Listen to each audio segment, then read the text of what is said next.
Y'all doing? Go back to where you came from. You know what? It still hurts. And I think I'll be hurting for a few years. I'll get over it, but it hurts. And it still hurts. You know, as an African American woman, it just hurt. It just struck a nerve with me. And I will probably hurt for years to come. And I know those 4 congresswomen are hurt. Now let's just dissect that statement for a minute. The occupant of the White House is telling 4 women of color to go back to where they come from. And he's talking to us too. If you're an African American woman, if you have a drop of African blood, he's talking to us too. He's talking to every woman of color. He's talking to the Puerto Rican women of color, the Palestinian women of color. He's talking to all of us. And why you are not insulted as a woman of color, why you are not insulted by that, I don't know. And I don't understand that. Now, you should be insulted. You should be hurt. You should be indignant. But if you are not, I don't understand it. Because if he insults one, he has insulted all of us. Now, we have a saying in Appalachia.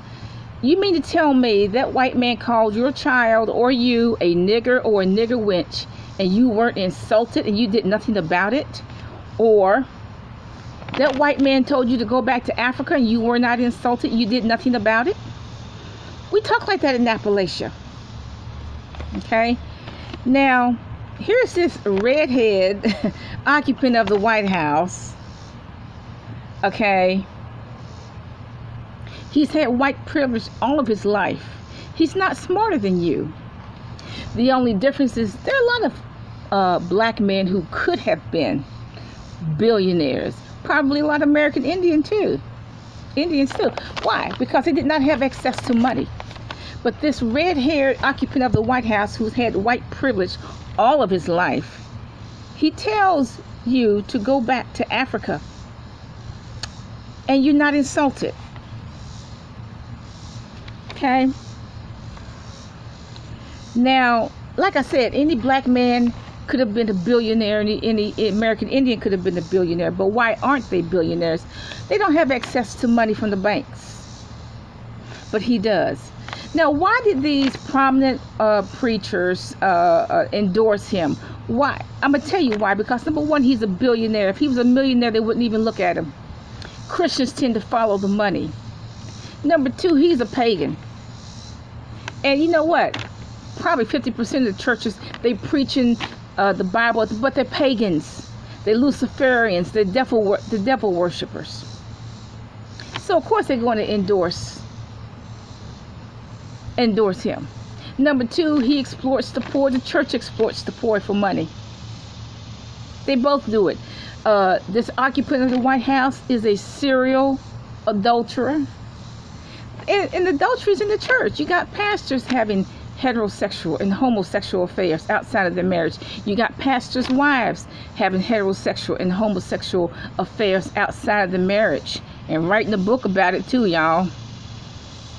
Okay? So that's why they like him. They just like him.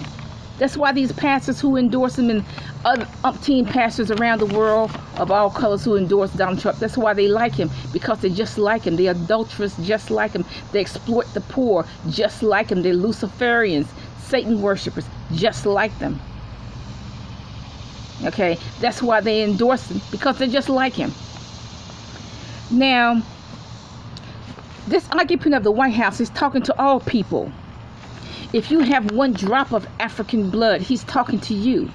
If you have any kind of African descent, he's talking to you. Now, if you don't have a sense enough to be insulted when this red-haired white man with white privilege calls you a nigger or a nigger wench, or tells you to go back to Africa, tells you to go back to where you came from, there's nothing I can do for you. It's nothing. If you don't have a sense of self, a sense of who you are, If you from the motherland, if you have a drop of African blood, you from the motherland. We're the first people. If you don't have a sense of who you are, if you don't have a sense of self, and you don't have sense enough to be insulted when this red-haired man occupying the White House tells you to go back to Africa, go back to where you came from, there's nothing I can do for you. Because you don't even know who you are. You don't even know that you came from a people great and strong. You don't know that we're the first people. You don't know that. You don't even know who you are. And you're not insulted when this white man tells you to go back to where you came from. You're not hurt by it. You're not indignant by it. You know what? You don't have a sense of self. You don't have a sense of who you are. You don't even know who you are. And there's nothing I can do for you.